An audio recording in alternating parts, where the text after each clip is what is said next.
नारायण नारायण नारायण नारायण। देखो नारायण, अपन विचार कर रहे हैं कुछ दिनों से भागवत के एकादश स्कंद पे। तो नारायण, कल कहा इस बात पे विचार किया कि इशारे से बताया जाता है उस परमात्मा अस्तित्व को। तो अस्थि और नास्ति के रूप में यह ब्रह्म माना परमात्मा ही भास रहा है। जो उसके जो कहते हैं कि घड़ा है वह भी परमात्मा ब्रह्म ही है, और जो कहते हैं कि घड़ा नहीं है तो घड़े का न होना भी परमात्मा ब्रह्म ही है। यह प्रपंच का होना भी ब्रह्म और न होना भी ब्रह्म है, और इन दोनों से विलक्षण भी उस परमात्मा अस्तित्व तत्व ब्रह्म है। वही इन दोनों को प्रकाशित कर रहा है। ऐसा कैसे होता है? अब देखो नारायण, उर शक्ति ब्रह्मेव, ब्रह्म ही माया की शक्ति को धारण करके ज्ञान के रूप में भी वही प्रतीत हो रहा है, क्रिया के रूप में भी वही है, विषयों के रूप में भी वही है, और फूलों के रूप में माने अभिमान के रूप में भी वही है। उसी अस्तित्व तत्व को सत्य रज तम कहते हैं, उसी को त्रिविध बोलते हैं, माने उसी को अहंकार, सूत्र और महान बोलते हैं, उसी को जीव कहते हैं। वही एक माया शक्ति के द्वारा सर्व रूप में भास रहा है, दिख रहा है, और उसी को महात्मा लोग तरह तरह से बताने की कोशिश करते हैं, वर्णन करते हैं नारायण, वर्णन करते हैं। हाँ, तो देखो नारायण, अब यह प्रश्न हुआ कि यदि ब्रह्म वह आत्मा स्वरूप ही है तो जन्म भी उसी का, मरण भी उसी का, बढ़ना घटना भी उसी का है। फिर तो संसार में जितने दोष है सब उसी के हैं। बोले कि नहीं ना, ऐसा नहीं है। तो यह तो झूठ आकार के सब दोष मालूम पड़ते हैं, धातु में दोष नहीं है, नहीं है। देखो ना नारायण, गहने के जो बने हुए कंगन, कुंडल, नथनी और अपने चैन आदि पायल, तो वो टेढ़ी मेढ़ी हो रही है, वो छोटी मोटी हो रही है, सोना तो ज्यों का त्यों है। तो ये दृश्य में जो विकार दिख रहे हैं ना, ये दृश्य में प्रतीत हो रहे हैं, अस्तित्व तत्व में नहीं है। यही तो परमात्मा की माया लीला है। हाँ, इसलिए न तो आत्मा का जन्म होता है, न तो आत्मा की मृत्यु है, न तो वो बढ़ता है और न तो क्षीण होता है, बल्कि जितने घटने बढ़ने वाले बदलने वाले हैं, घटने बढ़ने बदलने वाले हैं, उसके काल क्रम को वही प्रकाशित करता है। क्या बात है! उस सब को देख रहा है, अनुभव कर रहा, प्रकाशित कर रहा है।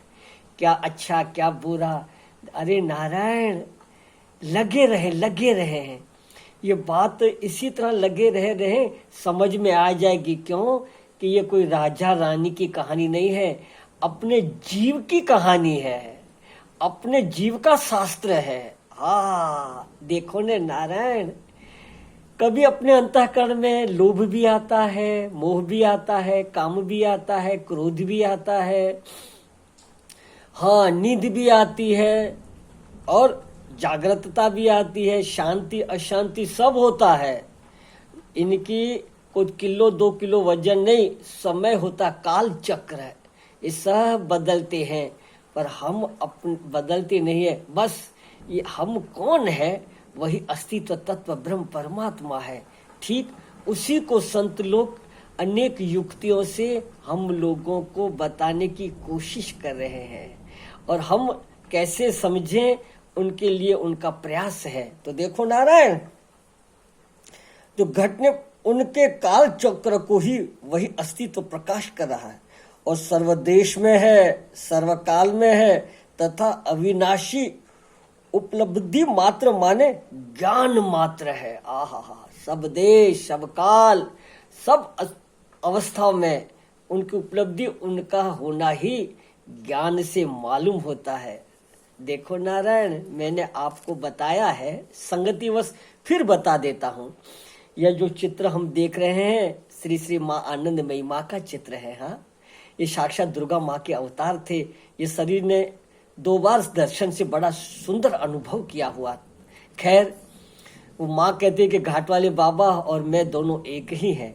तो बाबा से ये शरीर ने एक बार प्रश्न किया था। यह शरीर शांत होने से 2.5-3 महीने के भीतर की बात है। बाबा ने कहा, बस ये माना उनके कुछ शब्द ऐसे सहज में निकल गए कि अब शरीर ये ज्यादा नहीं रहेगा, ऐसी कुछ बात थी। तो हमने कहा, बाबा ज्ञान किया है बगैर तुम्हें आपको जाने नहीं दूंगा। तो बाबा ने कहा, करे ज्ञान तो तेरा स्वरूप है, गे को छोड़ दे। अरे नारायण, विचार करते जाए, ज्ञान अर्थात जानकारी, हम जान रहे हैं। हाँ, बस वो जानने वाला कौन है? बस इस देह से, इस नाम से, इस रूप से, अपनी समझ से ना समझी से न मिलावे, उस समझी ना समझी को भी प्रकाश रहा है। मैंने आपको संगतिवश आपस में चर्चा करते हुए बताया होगा ही कि हरिद्वार से ऋषिकेश ट्रेन आती है, या ऋषिकेश से हरिद्वार ट्रेन जाती है, तो भीम घोड़े के बगल में मंछा देवी का पहाड़ और भीम घोड़ा के वहां ट्रेन को सुरंग के पहाड़ में सुरंग किया हुआ, उसमें से जाती है। तो वहां बिल्कुल अंधेरा, उस सुरंग में ट्रेन जाती है, जो लाइट चालू न हुए ट्रेन में तो एकदम अंधेरा हो जाता है। तो स्वामी सदानंद जी उस ट्रेन में बैठे हुए थे और उनके साथ सत्संगी भक्त लोग भी बैठे हुए थे। तो जैसे अंधेरा हुआ तो भक्त बोल पड़ा, कोई सत्संगी बोल पड़ा, महाराज जी कितना अंधेरा है, अपना हाथ कुछ भी नहीं दिखता, अपना हाथ तक नहीं दिखता। तो सहज में सदानंद स्वामी जी ने कहा, ऐसा मत कहो कुछ नहीं दिखता, अंधेरा दिख रहा है और हम देख रहे हैं। नारायण, मैं नहीं समझ रहा हूं, यह भी हमें ज्ञान हो रहा है। मैं समझ रहा हूं, यह भी हमें ज्ञान हो रहा है। बस हमारा अस्तित्व तत्व तो ज्ञान स्वरूप है। भूल हमारी होती है बस अपनी समझी ना समझी इसको मैं मेरा मान लेना। बस इसी को सुलझाने के लिए संत लोग हम आप लोगों को अनेक युक्तियां बता रहे हैं। तो नारायण, अपन विचार कर रहे हैं, इंद्रियों के कारण ही वह एक सत्ता अनेक रूप में दिखाई पड़ रही है। इसमें आंख रूप देखती है, कान शब्द सुनता है, त्वचा स्पर्श करती है, लेकिन वस्तुतः सत्ता बिल्कुल एक है। आहा, एक ही एक, आप ही आप, किसकी माला किसका जाप। आहा, देखो नारायण, उस एक की तरफ महापुरुषों का प्रयास है कि अरे देखो देखो देखो, देख देख देख, ऐसा देख, मिट जाए धोखा रह जाए एक। तो नारायण कह रहे, जैसे सबके शरीर में चलने वाली प्राण वायु एक ही होती है।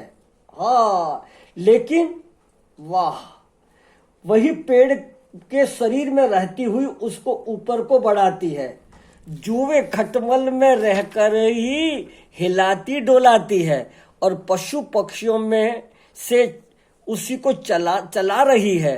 अतः उपाधि के भेद से वह प्राण अलग अलग मालूम पड़ता है, मगर प्राण वायु एक की एक है। हाँ, एक ही एक, आप ही आप, किसकी माला किसका जाप। उस एक को समझें, उसको समझाने के लिए कहते हैं संत लोग, भागवत के 11 स्कंद के 3 अध्याय में 39वां श्लोक है। देखो नारायण, संस्कृत में है।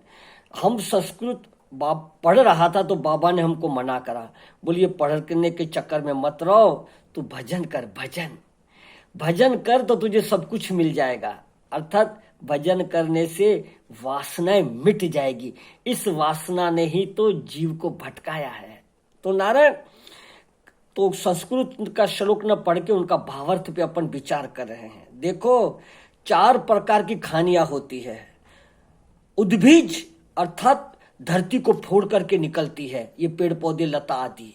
हाँ, स्वेदज पसीने से पैदा हो रही है, और अंडज माँ के पेट से बच्चा अंडे के रूप में जीव निकल रहा है, और जरायु एक पतली झील सारे शरीर में लिपटी हुई होती है। ये 4 प्रकार के जीव होते हैं नारायण। उसके साथ सांस चलती रहती है, अतः सब जगह जैसे प्राण जीवात्मा की सेवा करता रहता है, वैसे जब सब इंद्रियां सो जाती है, अहंकार भी सो जाता है, तब भी कुटस्थ आत्मा बिना अंतःकरण भी विद्यमान रहता है। क्योंकि जागृत अवस्था में हमें स्मरण होता है कि इतनी देर में सोया और मुझे कुछ नहीं मालूम पड़ा। यह मुझे मालूम पड़ा, इस अनुस्मृति से यह सिद्ध होता है कि सुषुप्ति में भी अस्तित्व तत्व आत्मा है और वही अविनाशी ज्ञान स्वरूप है। आहा, वाह वाह वाह वाह। इस बात को नारायण समझ में ना आवे न, तो नारायण झूठा न माने, हाँ गलत न माने। उसकी विधि शास्त्रों में बताई है कि कैसे मालूम पड़े। तो सजनों, अपन उस पे विचार करें नारायण।